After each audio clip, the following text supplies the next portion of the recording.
Sa uluhan sa mga maayong balita, Adventist Development and Relief Agency sa Haiti naghatag og hinabang ngadto sa mga biktima sa kusog nga pag-ulan o baha sa Port-au-Prince, Haiti.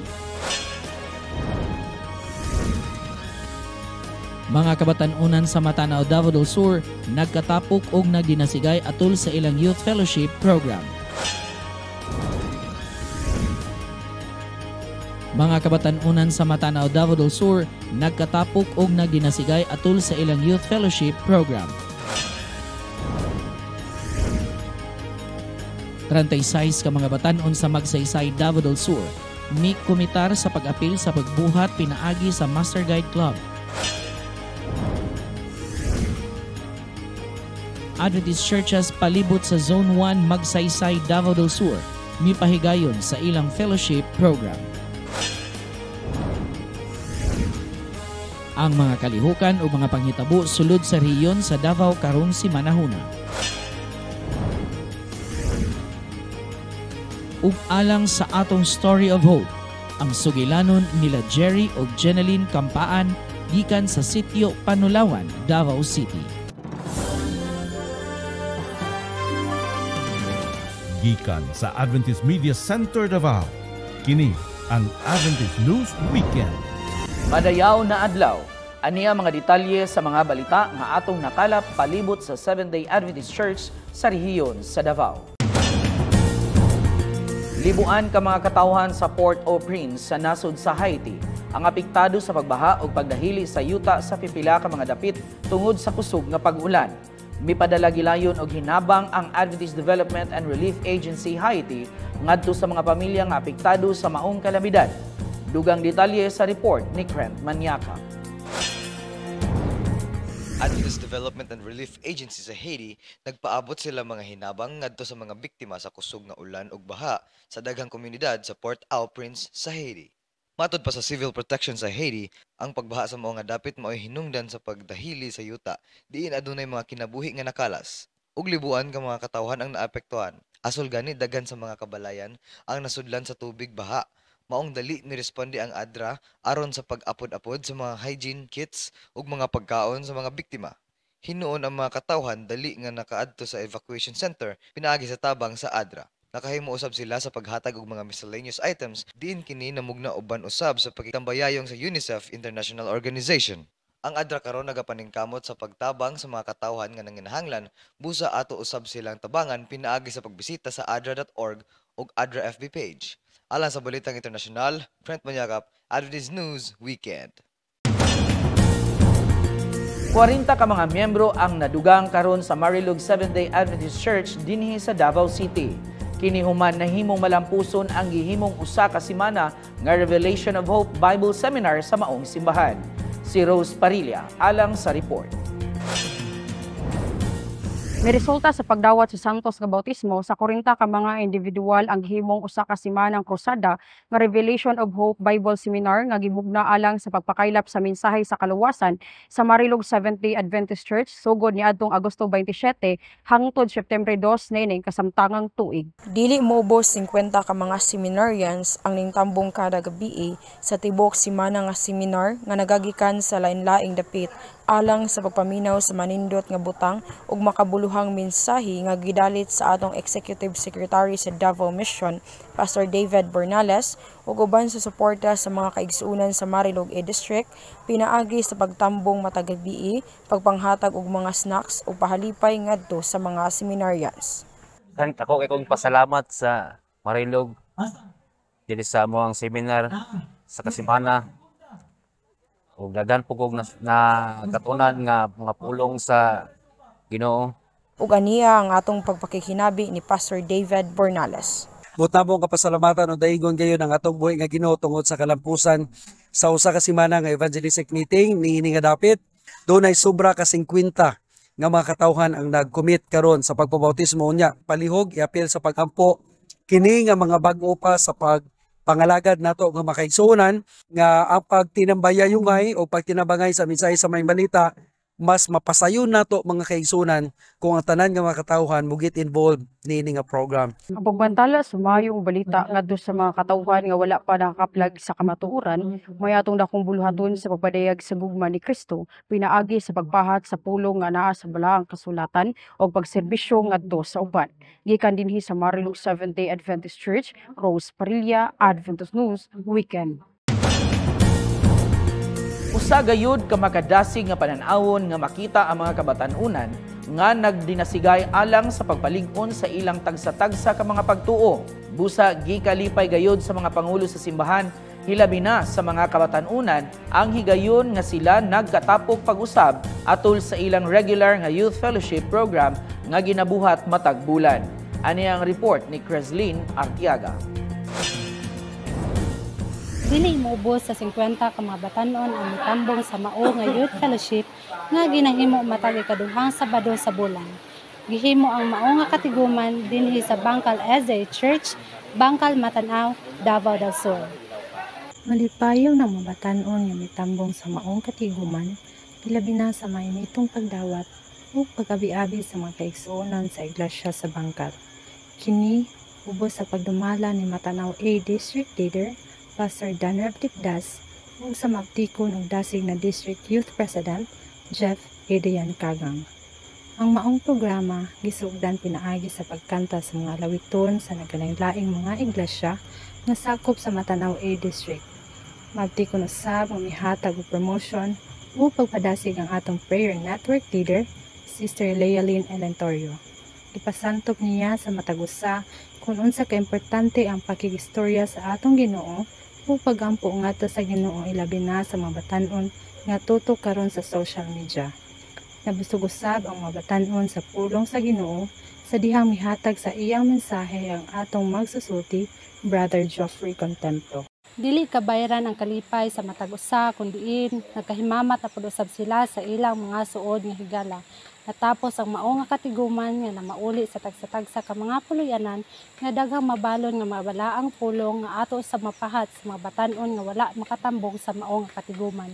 Gikan dinhi sa Bangkal SDA Church, Creslin Artiaga, Adventist News Weekend. Gisalmutan sa 36 ka mga aspiring Master Guides o Pathfinder ang unang panagtapog sa Magsaysay Master Guide Club sa Davao del Sur, diin sila mipailalom sa usa ka orientation. Si Kay Marie Pacanyot alang sa dugang detalye. Nagkatigom ang 36 ka mga batanong sakop sa Magsaysay District nga buot mamahimong kabahin sa Pathfinder and Master Guide training. Uban ang 17 ka mga Master Guide sa Dato Cali Club alang sa District Pathfinder and Master Guide orientation. Marching, drilling ug facing.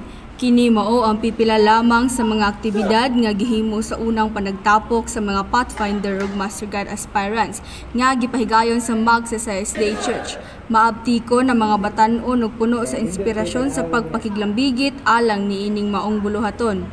Sa akong inspirasyon o sa ako ang gibati nga pagkahibalo nako nga adunay pagkahimuon ang iglesia nga Pathfinder training, nabati nako ang balaang espiritu nagahikap kanako nga nagatawag sa mga kabatan-unan nga sama kanako nga karong hinapos nga panahon nagkinahanglan ang iglesia ug madasigon nga mga batan-on. Ang akong inspiration nga maapil niining Master Guide in training is sa akong nakita manggod, daghan na yung mga tao ang naninahanglan sa minsay sa Ginoo. So, isip nga usa ka batan-on, na-inspire ko kay tungod, nakita na ko nga kinahanglan sila i-reach out. Aron nga madasig usab ang mga batan-on nga ilabi na pod ang mga batan-on nato nga nangawala or nagluya. Si Ginoong Hesus nagaawhag kanatong mga batan-on nga motubag sa iyang tawag nga mamahimong leader o himplo sa mga katawhan sa atong palibot busa atong tubagon ang iyang tawag karon. Gikan dinhi sa Magsaysay SDA Church, Magsaysay Davao del Sur, kay Marie Manuel Pacanyot, Adventist News Weekend. Tungod sa handom ni ini nga makatukod og mas lig-on og lalom nga relasyon isip nga mga miyembro sa simbahan, ang Seventh-day Adventist Church sa Zone 1 Magsaysay Davao del Sur may pahigayon sa ilang district fellowship. Usa ka fellowship program nga dili lang makapalig-on sa ilang tagsa-tagsa ka mga pagtuo, kundi lakip na usab ang pagpalig-on kanila isip usa ka simbahan nga adunay tumong. Ania ang report ni Suzanne Pearl Mendoza. Si Salmista David nagkanayon diha sa Salmo 133 bersikulo 1, ania karon pagkamaayo o pagkamalipayon gayud sa mga magsuon nga managpuyo sa panaghiusa. Malipayon kaayo nga nagkatigom ang mga kaigsuonan nga sakop sa Zone 1 Magsaysay District alang sa Zone Fellowship nga gipahigayon sa San Isidro II Seventh-day Adventist Church. Si Pastor Gerson Alipan nga mao ang kasamtangang amahan sa distrito, mao ang nahimong magsusulti sa maong programa. Ako nalipay o nagpasalamat labi na gayud sa Zone 1 dinhi sa Magsaysay District tungod kay ang mga kaigsuonan nagtapo karon alang sa panaghiusa kining ginatawag monthly nga fellowship. Og akong mensahe sa tanan nga mga kaigsuonan nga padayunon ang panaghiusa. Ang goal karon nga fellowship o ang tema karon nga fellowship that is reaching the goal towards eternity.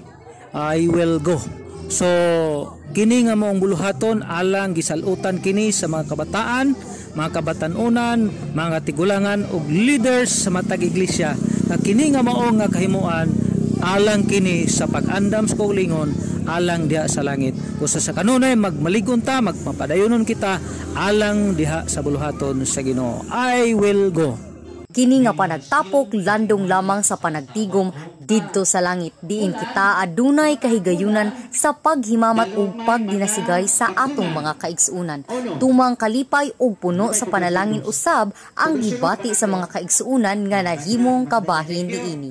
Nalipay ko karon nga naka-appeal ko ning fellowship karon kay feel nako nga blessed ko karon ug blessed pud ming tanan kay dili ni basa-basa ning fellowship kay nagkihusa ta dire para kitang tanan makinabsab tanay og masabta tong panalangin sa Ginoo. Og lipay kay ko nga naa ko dire kay feel na ko nga bless ko nga naami sa akong mamagpapa dire nga naami diring tanan na nakapaminaw sa panalangin sa Ginoo. Nagbalampuson ang gipahigayon nga programa diin nagmalipayon ang tanan sa paghimamat sa mga kaigsuonan nga nagikan sa nagkalain-laing mga iglesia. Gikan dinhi sa San Isidro II Seventh-day Adventist Church, Magsaysay, Davao del Sur. Suzanne Pearl Mendoza, Adventist News Weekend. Ani ang uban pang mga kalihukan o mga panghitabo sa nagkadaiyang mga lugar palibot sa teritoryo karong simanahuna. Marilog B District ubos sa pagpangulo ni Pastor Sanito de la Peña, dungan nga gihimo ang Elders Crusade o pagtan-aw sa My Journey with God. Samtang sa Bansalan District, siyam ka mga individual ang midawat sa Santos nga bautismo. Og sa Kapatagan District sa Cluster 4, 37 nga mga individual ang midawat usab sa Santos nga bautismo.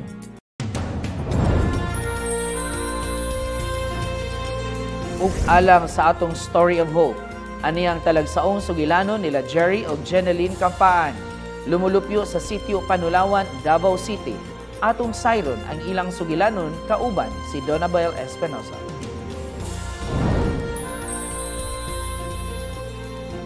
Ang balaang espiritu naghatag sa mga magtotoo og gahom sa pagkinabuhi sama ni Jesus ug mahimong maisugon nga mga saksi alang kaniya. Busa mga kapaglaom atong saksihan ang makahatag paglaom nga sugilanon niining usa ka pamilya kung giunsa pagpag-o sa Dios ang ilang kinabuhi. Hi, ako dai si Jeneline Campaan, 28 anyos. Sa una pa jud nga wala pa ko nagasimba sa una magud nga panahon. Nagsimba jud ko SDA. Then naminyo ko nya dili mo sugot akong bana nga mo simba lagi ko. Motong na iniabot nga SDA nga tig mga liman. Unya na nagpa-Bible study ko kay gihagad po ko sa akong anak nga mapa-Bible study ta ma ana akong anak. Lami kay sa akong feel ba nga halag yan hiko diri sa SDA kabalo ko nga mahal jud ako ang SDA then pag abot diri niya nag-Bible study nami kada adlaw.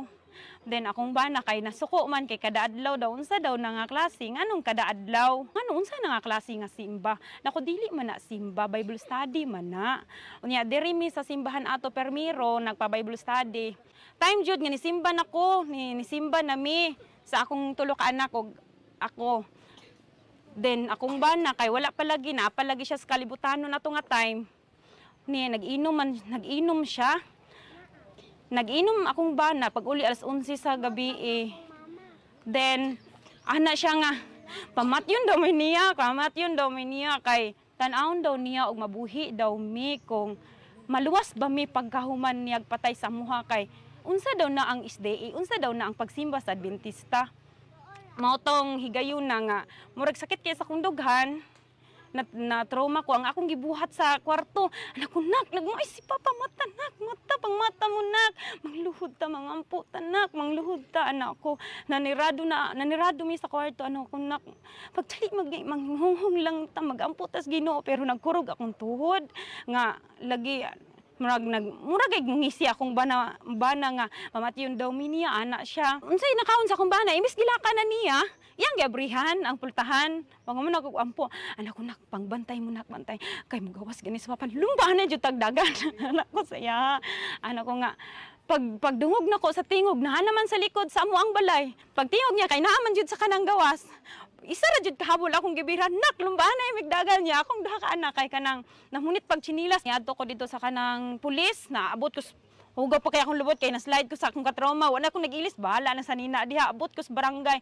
Pero bago ko, niato ko kanang DSWD, pero bago ko nangayo ko gihas sa Ginoo. Lord, tabangin taong ko, unsaon ako ni. Nya, tabang kanang ginaampo po nila sa mga kaubanan nga anak ko. Mura gani kanang sa akong kasuko sa akong bana. Gikuanan gud nako siya 15 days di makadol sa kuha. Para lang dili gud siya makadol sa kuha niya.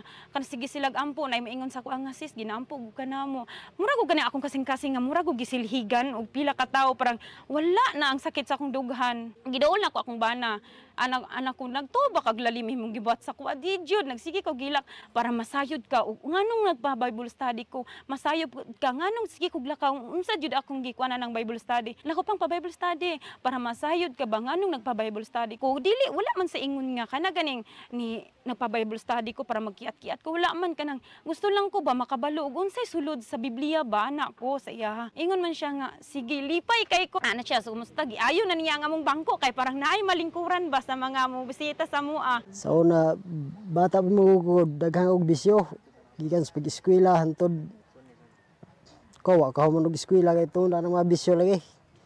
Tanan gisudlan gamay supyat ngitag bikil sumbagay asa nga inuman dito antod pag minyo na mo ani murag naunti ka usaban gamay pero to sa daghang bugay kon hunaon da wa na hunong nga bisyo sig inom sugal sing asa nga kan adto suroy daghang nga akong mabarkada daw sikos lang agnihong kon lab pre shot pre laylo lang sa kwara murag makapanumahon og tandoy murag laeng naman kaysa una wa po kasulod kamay supyat inom ako pa mo gasto karon wala na murag bawat piso murag sayangan naman no kung palit no akong igasto sa mga kauban og inom palit lang na pagkaos ng mga bata. Karon no nga nahiusan na mo sa iglesia sa SDA. Kanang lamig kay sa piling ba nga kanang ala uban na ako akong bana, uban na akong anak. Kanang lamig kayo ba nga moingon akong anak nga ma mata na makay Sabado na ron ma. Nya kining kulot pod nako kay dalig init og tubig kay maglungag kay mosimba lagi. Nya makaingon ko sa akong bana nako pang tan-awa imong anak ko dasig kaayo. Anak ngisi na lang na iyang papa, moingon na lang siya gani. Nindot anak ko nindot jud pang padakon ang bata sa kanang maayo. Kanang kay kung dili man gud kamundang sa bisyo or bungkag pata, kanang ato pong anak kanang way pakialam kanang gubot pud gud ilang utok. Karon sabay lipay pud sila kay naman ilang lula sa simbahan. Ikaduhang Juan 1 bersikulo 9 nagpahinumdum kanato nga bisan kinsa nga nagauna og dili magpabilin diha sa pagtulun-an ni Kristo siya wala magbaton sa Dios. Siya nga nagapabilin diha sa pagtulun-an ni Kristo anaa man kaniya ang amahan ug usab ang anak. Kini si Donabel Espinosa alang sa atong Story of Hope hangtod sa sunod nga higayon.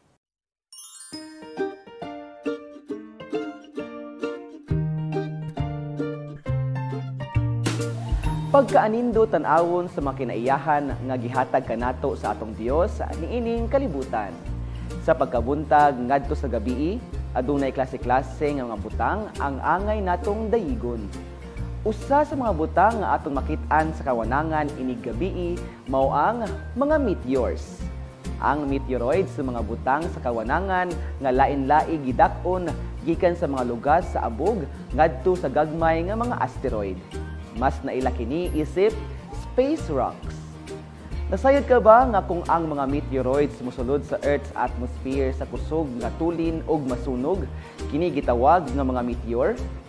Kung ang usa ka meteoroid nakalahutay sa pagsulod niini sa atmosphere ug naigo sa yuta, kini gitawag nga meteorite. Daghang meteor kada oras kasagarang makita sa bisan unsang gabii. Usahay ang gidaghanon mudaghan pag-ayo. Kini nga mga panghitabo gitawag nga meteor showers. Nasayod ka ba nga gibana-banaang 30 ka meteor shower ang mahitabo matag tuig nga makita? Ang uban niini nakita na labaw pa sa usa ka gatos ka tuig. Ang mga meteor usahay makita nga adunay pula, dalag o berde nga mga agianan.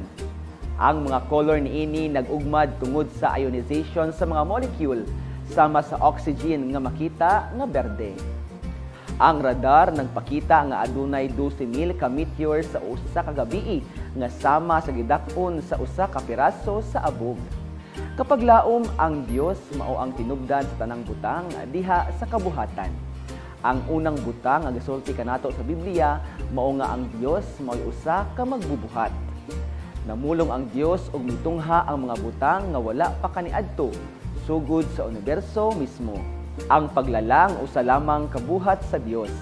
Dili kini usa ka aksidente, usa ka sayop o produkto lamang apan ang pagpahayag sa kaugalingon sa Dios. Colossians chapter 1 verse 16 it says, "For by him all things were created in heaven and on earth, visible or invisible, whether thrones or dominions or rulers or authorities.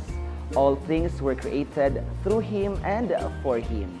Kini nga bersikulo nagpakita sa kinatibuk-ang kinaiyahan sa gahom sa paglalang ni Kristo. Kini naglakip sa hingpit nga tanan nga mahuna-hunaan, langit, yuta, makita o dili makita. Og naglakip kini sa tanang buhing butang sama sa mga anghel o espirituhanong mga gahom. Dito ang iyang tuyo mao ang pagpakita nga walay bisan unsa nga makabulag sa magtutuo gikan sa gugma sa Dios.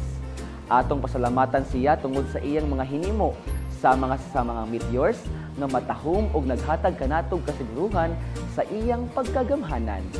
Daghang salamat kapag laom sa imong pagpaminaw. Hinaot nga ikaw may nakatunan. Kini si Michael Dihanyo hangtod sa sunod nga higayon na dinhi lang sa Nasayod ka ba?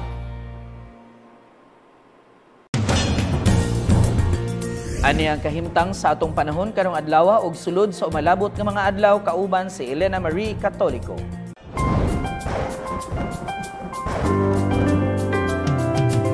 Here's our weather update for today, Saturday, September 16, 2023. A low pressure area was estimated based on all available data at 490 kilometers east-northeast of Itbayat, Batanes. On the other hand, southwest monsoon is affecting areas in the western section of southern Luzon, Visayas, and Mindanao that would lead to flash floods or landslides due to heavy rains. Here are the updates from the major areas in Luzon, Visayas, and Mindanao. Metro Manila, Baguio, Puerto Princesa, and Legazpi's highs are from 23 to 32 and lows at 16 to 26.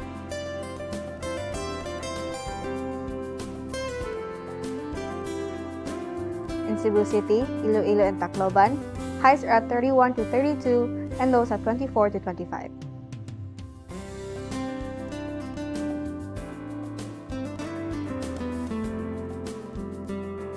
In Caraga region, highs are at 31 and lows at 23 to 24.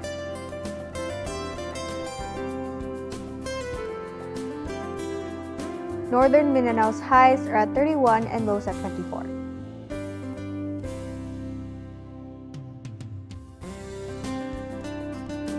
Bangsamoro Autonomous Region in Muslim Mindanao's highs are at 32 and lows at 24. Zamboanga Peninsula's highs are at 30 and lows at 25.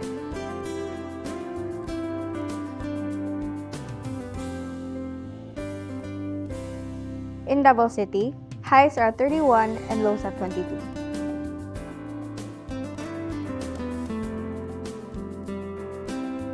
And lastly, in Soxargen, highs are at 31 to 32 and lows at 24.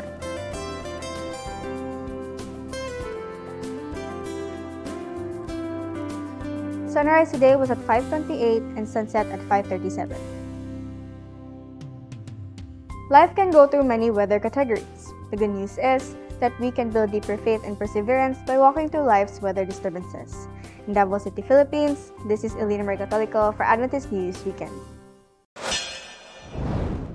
Inyong nabati o nakita ang mga balita sa mga panghitabo nga atong nakalap sulod sa teritoryo sa Davao Mission karong simanahuna. Ang Adventist News Weekend imong mabati pinaagi sa AWR 104.3 Hope Radio Davao ug AWR 107.1 Hope Radio Davao del Sur matag Sabado sa alas 7 sa buntag, alas 12 sa udto ug alas 8 sa gabii. Imo usab kini makita matag Sabado sa alauna sa kahaponon pinaagi sa Hope Channel Philippines broadcast diha sa GSAT Channel 37.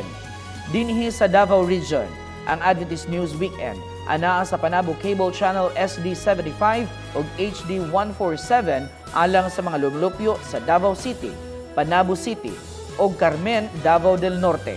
Sa Bansalan Cable TV Channel 55 alang sa mga lumulupyo sa Bansalan, Magsaysay ug Matanaw, Davao del Sur, ug diha sa ato mga kapaglaom sa Davao de Oro ug Davao Oriental. Ang Adventist News Weekend makita pinaagi sa Trinity Cable TV Channel 57 ug sa tanang cable networks nga adunay Hope Channel Philippines broadcast sa tibuok Pilipinas. Kapaglaom, buot kami magpasalamat kanimo sa walay puas nimong pagsuporta pinansyal ug pag-ampo alang sa padayon nga pagsibya sa ato mga programa dinhi sa Hope Radio Davao ug Hope TV Davao. Sa ngalan sa Hope Channel Davao ug sa buhat media sa rehiyon sa Davao, daghang salamat sa ato mga iglesia nga naglangkob sa Urban Digos District, Davao del Sur, ubos sa pagdumala ni Pastor Jebby Vinzon. Daghang salamat kaayo sa ato mga opisyales ug sa mga kaigsuunan sa mga iglesia sa Bajang, Kugon, Guma, Tiagot, Mahayahay, Mati Capitol, Napan, Nazareth, Orayon, Power, Ruparan, Small Group, Tiguman, 3 de Mayo ug Zion Adventist Churches nga naglangkob sa Urban Digos District sa inyong walay puas nga makanunayon nga suporta sa pagsibya sa AWR Hope Radio Davao ug Davao del Sur ug Hope TV Davao. Ug kapaglaom, bisan asa ka man karon sa tibuok kalibutan, hinumdumi, gihigugma ka sa Ginoo.